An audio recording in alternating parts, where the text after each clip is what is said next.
Selamat malam, selamat berjumpa kembali dengan saya dalam renungan malam keluarga. Bersyukur bahwa saudara semuanya dalam keadaan sehat, bahagia, dan saudara adalah orang-orang yang mengasihi Tuhan ya. Karena setiap malam saudara sempatkan untuk merenungkan firman Tuhan bersama-sama keluarga. Nah, kemarin kita membahas soal mengasihi Tuhan dengan segenap hati.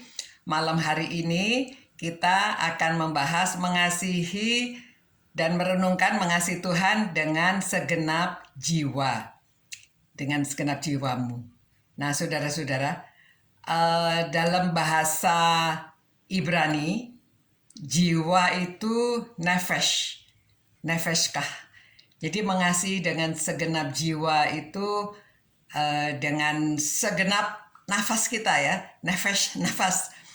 Kapan saudara tidak bernafas?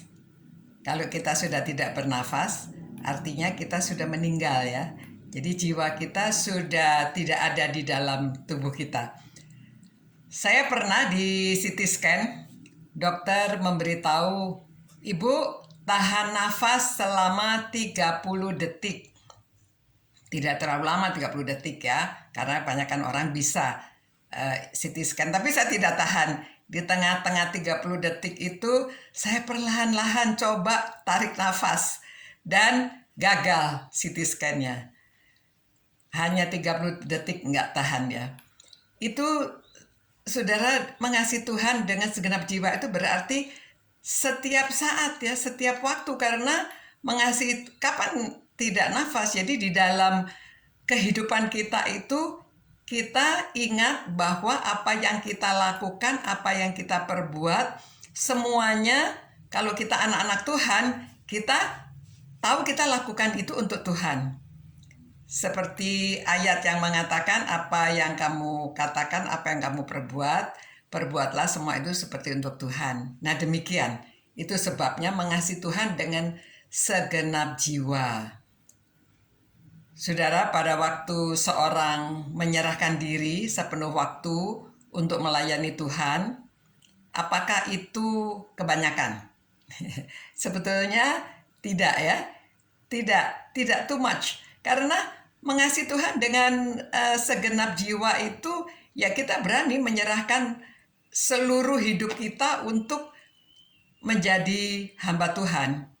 Memang tidak semua orang demikian.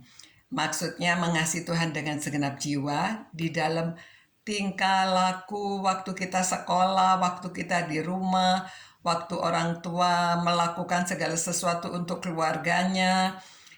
Semuanya itu kita ingat bahwa kita melakukan dengan serius, dengan sungguh hati. Karena kita melakukan semua itu seperti kita lakukan untuk Tuhan.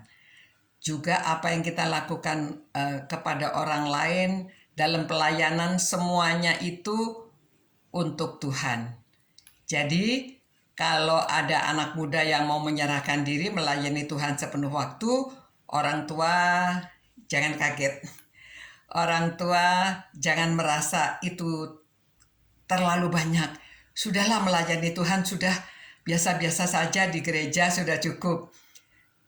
Terserah kalau orang merasa dirinya mau lebih banyak lagi terjun di dalam ladang Tuhan, serahkan. Karena segala sesuatu dari Tuhan, untuk Tuhan dan oleh Tuhan. Apa yang kita lakukan bagi Tuhan itu wajar-wajar saja. Tidak terlalu banyak.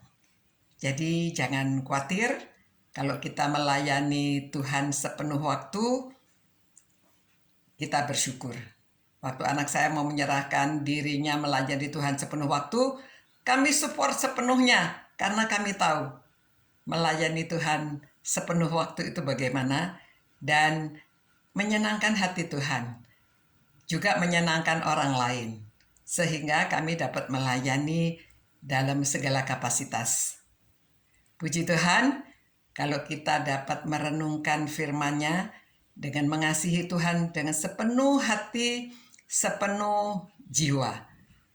Biarlah anak-anak muda dan orang tua semuanya menyadari bahwa waktu kita ini kita serahkan semuanya sepenuh hati untuk Tuhan karena kita mengasihi Dia. Terima kasih saudara sudah mau merenungkan firman Tuhan bersama-sama. Mari kita berdoa. Terima kasih ya Tuhan, Engkau baik, segala sesuatu dari Engkau, biarlah kami juga menyerahkan untuk Engkau, dan hanya kemuliaan bagi nama-Mu. Kiranya Roh Kudus akan menguasai kami semuanya, sehingga kami melayani Engkau, kami mengasihi Engkau dengan segenap hati dan jiwa kami. Demi nama Tuhan Yesus kami berdoa. Amin.